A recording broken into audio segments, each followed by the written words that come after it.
Hello, I'm Dehamistar. I'm going to be showcasing kind of how I created this model and kind of how I stylized it and kind of just like the textures and aspects about the rigging. This isn't going to be like a me building the model because I'm way too slow to ever to record that and make it satisfying, but I can at least kind of talk through kind of what I did, how I achieved the effects, and just try to explain if anyone else is interested in kind of achieving similar results.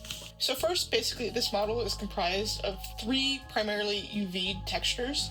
So I have one for kind of like the body, I have one for like props, cloak, and then I have one for the eyes. The horns are with the body. So basically, as you can see, there's like this moving texture effect kind of happening across the body. So basically, if I select the skin texture and kind of look at the nodes, I have this one node group where basically all this overlaying animation effect takes place. And to explain kind of how it does that, I'll go into the group. It's very basic. It's just an image node with a set image sequence, and I have about like 12 frames of images it's sequencing from. But my current file is only 12 FPS, so I have 12 frames, and then out of those 12 frames, I only have like 2 different images, just so the timing is right. These little eyeball things, the highlights and the eyes, are kind of working on the same mechanic. They're a little different, but I will showcase that later. So basically, because it's in a node group, I'm really easily able to kind of just copy this group, and then I can just put it into like the cloak or just wherever I want it.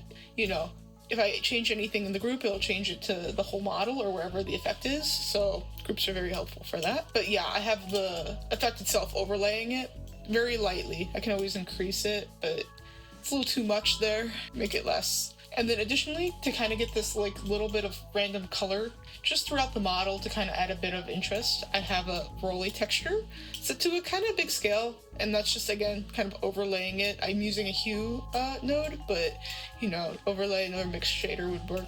But I just kind of stylistically enjoy having a little bit of like random color added to things to kind of just give it a little more pop.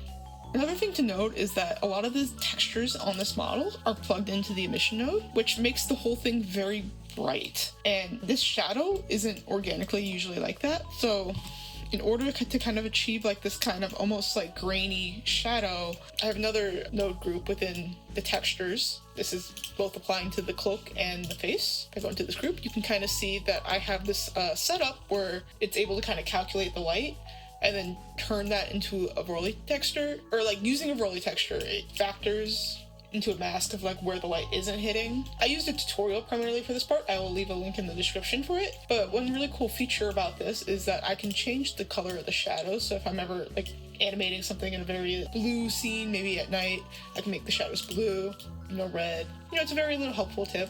And again, it's in a group, so anything that I edit in there will affect the whole model, so it's very handy. And then one last part I would like to kind of note about the texture is a little more in-depth about the eye highlights. It's probably the same thing where I have like an image sequence going, but the only difference is that it being an overlay thing, the image sequence is actually like acting as a mask, and that's plugged into the factor. And then the eye texture, which is under it, and using a mix node, I made it so obviously, again, it's mask, but I'm able to kind of change the color. Both eyes share the same kind of node grouping, but because I wanted the highlights to be on different sides, I did have to create individual kind of images for them because, I overlaid it on the UVs, and obviously the UVs are mirrored, so it's a little more effort than I think I would like to admit just for these quick highlights, but gets the effect done.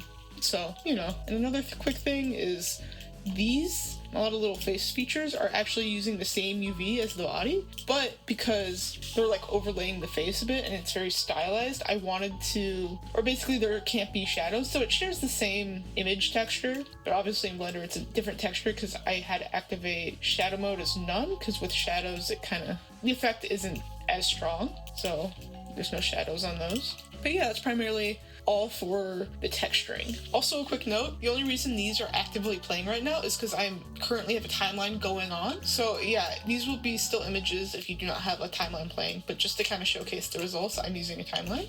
So my rig for the model isn't that special, nothing crazy. I have a few like IK rigs for like the hands to make them like really easy, just to kind of, the robe's not perfect, but it works. But some IK rigs for the hands, some for the feet to make it just easy to kind of plant things really quickly, especially for just because of the cloak portion. IK rigs really make the process a lot smoother.